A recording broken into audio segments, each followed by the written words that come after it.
Good morning, sir. Good morning, ma'am. বসুন। Thank you, sir. আপনার নাম কি? স্যার আমার নাম বিপুল সরকার। কোথা থেকে এসেছেন? স্যার আমি আলিপুরদুয়ার জেলার কুমাগ্রাম থানার পূর্বনাথলি গ্রাম থেকে এসেছি। এখান থেকে এসেছি। আচ্ছা, আপনি এখানে কিভাবে এলেন? স্যার আমি কাল বাড়ি থেকে 10টার সময় বাইর হই। সেখানে আমি বাসে করে নিউ আলিপুর জংশনে আসি এবং সেখান থেকে ট্রেন ধরি, এনজিপিতে নামি।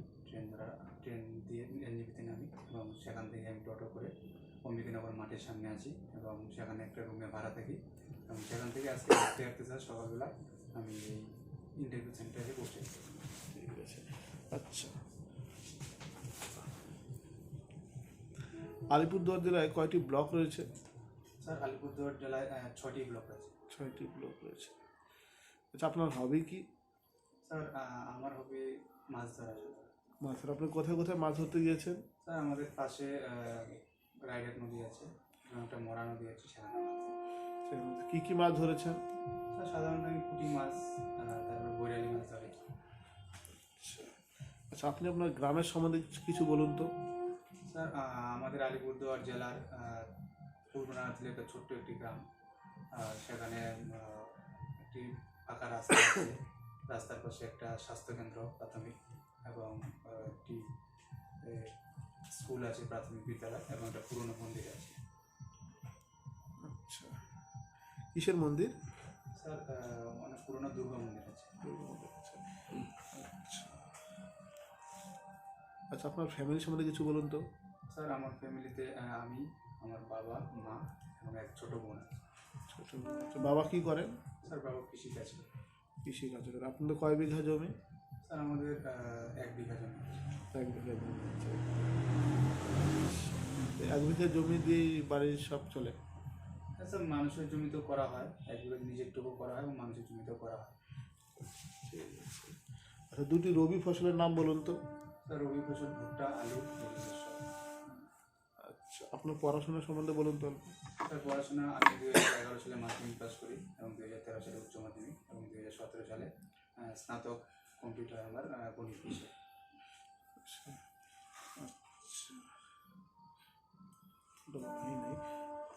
আচ্ছা, 2.4 এর সাথে 5 গুণ করলে কত হবে?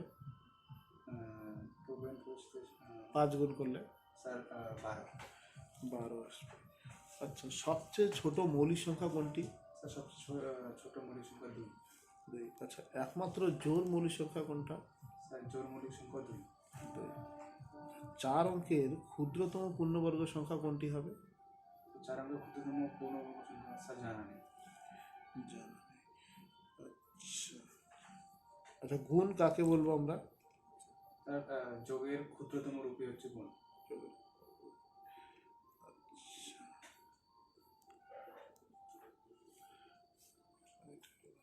আচ্ছা, রামানুজম প্রাইজ কোন ক্ষেত্রে দেওয়া হয়? স্যার রামানুজন প্রাইজ গণিতে দেওয়া হয়। ক্ষেত্রে দেওয়া হয়। আচ্ছা, 2023 সালের গণিতে নোবেল পুরস্কার প্রাপক? স্যার 2023-এ গণিতে তো নোবেল পুরস্কার দেওয়া হয় না, এবেল পুরস্কার দেওয়া হয়। তো এবেল পুরস্কার পেয়েছে লুইস আলকারেজ।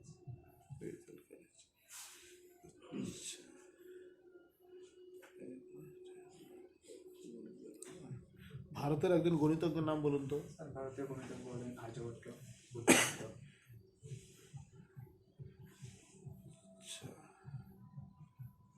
আর্যভট্ট কার সমসাময়িক ছিলেন? স্যার এটা আমার জানা। আচ্ছা, আপনার নামের অর্থ কি? স্যার মৃদুল শব্দের অর্থ হলো কোমল বা নরম। কোমল বা নরম। আচ্ছা, পদ্মের আরেক নাম কি? পদ্মের আরেক নাম হচ্ছে কোমল। শতদল কার আরেক নাম? স্যার পদ্মের আরেক নাম।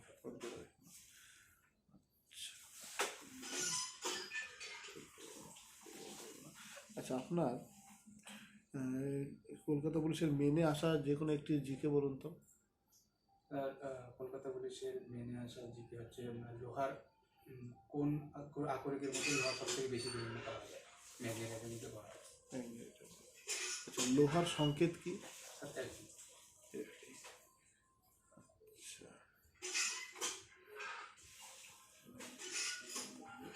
আচ্ছা, আমরা আপনাকে এই চাকরিটি কেন দেব?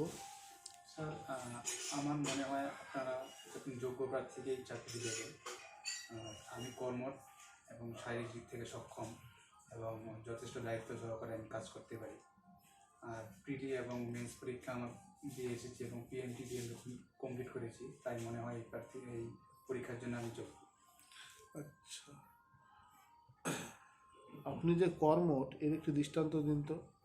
স্যার, নিজস্ব জমিতে তো 1 বিঘা, ততটুকু কাজ করা হয় এবং বাকি টাইমটুকু আমার মানুষের জমিতে কাজ করতে হয়। আর মানুষের জমিতে কাজ করতে হলে তো স্যার কাজ না জানলে তো করা হয় না, মানে নিবে না তারা। তাই কর্মঠ বলে মানুষের জমিতে কাজ করতে পারি।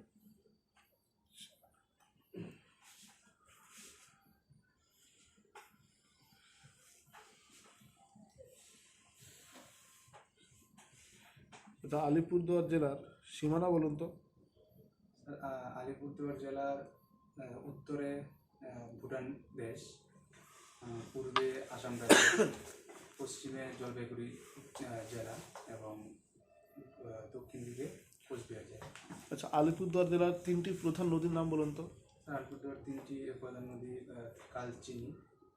কালজানি, সংকোষ এবং রায়টা। রাইট। আচ্ছা, আলিপুরদুয়ার জেলার কয়টি দর্শনীয় স্থানের নাম বলুন। স্যার, আলিপুরদুয়ার সাধারণত আমি দেখতে পারি জলদাপাড়া অভয়ারণ্য, বক্সা টাইগার রিজার্ভ ইত্যাদি। ইত্যাদি। আচ্ছা, আপনি মনে করেন পুলিশ হয়ে গেছেন, তো রাস্তায় কোনো দুষ্কৃতীরা একজনকে টর্চার করছে, তা আপনার করণীয় কী হবে? স্যার, যদি আমি পুলিশ হই তাহলে আমার ঊর্ধ্বতন কর্তৃপক্ষ আমাকে এই বিষয়ে জানাবো, ঊর্ধ্বতন কর্তৃপক্ষকে। উনি যা বলবেন সেই হিসেবে কাজ করব। আর যদি প্রাথমিকভাবে কিছু করতে বলে তাহলে স্যার আমি যদি আমার গ্রামের জানাশোনার মধ্যে হয় তাহলে হয়তো বা কাউকে আমি আরও ডাকবো এবং সেখান থেকে তাকে কীভাবে উদ্ধার করা যায় সেই ব্যবস্থা নেব।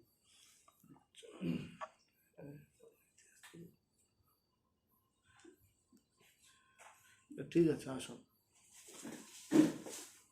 ধন্যবাদ স্যার।